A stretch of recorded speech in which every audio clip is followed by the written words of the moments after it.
Hello বন্ধুরা, রাধে রাধে। তোমরা সকলে কেমন আছো? আশা করি অনেক ভালো আছো। আর আজকে জন্মাষ্টমী, তো সকলকে জানাই আমার তরফ থেকে শুভ জন্মাষ্টমী। আমাদের বাড়িতে তো মানে গপু নেই, সেই কারণে আর কি সেরকম কিছু আয়োজন করিনি। যেমন প্রতিদিন আর কি জল ধূপ দিই, সেরকম আর কি দিয়েছি। আর আজকে বৌদিদের বাড়ি এসেছি, মানে পাশের বাড়ির বৌদিদের বাড়ি, ওদের আর কি গপু আছে, ওদের গপুকে সেবা দিয়েছি, তোমাদেরকে দেখাবো, চলো। এই দেখো, গপু সোনা দিয়ে কিন্তু সেবা দেওয়া হয়ে গেছে। আর দেখো ফুল দিয়ে কত সুন্দরভাবে গপু দিকে সাজিয়েছে, দেখতে পাচ্ছ। তিনটে কিন্তু গপু আছে, ভালো করে দেখো, তিনটে গপু আছে। তারাও ভালো করে দেখায়, পুরোটা ভালো করে দেখো তোমরা।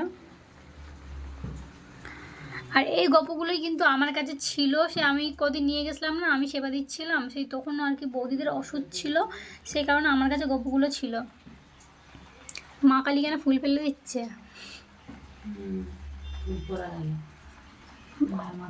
মায়ের মাথাতে কিন্তু একটা ফুল পড়ে গেল, তোমরা কি লক্ষ্য করলে? দেখো ওই ফুলটা কিন্তু পড়লো। এই ফুলটা পড়লাম আমি যখন ভিডিওটা স্টার্ট করি, তখন কিন্তু মা কালীর মাথা থেকে কিন্তু একটা ফুল পড়ে গেল, সেই ফুলটা নিয়ে হলো। তো যাই হোক, তোমরা কারা কারা আজকে জন্মাষ্টমীর বার করেছো অবশ্যই কমেন্ট করে বলো। আর যেতে যেতে কিন্তু রাধে রাধে বলতে ভুলো না। রাধে রাধে।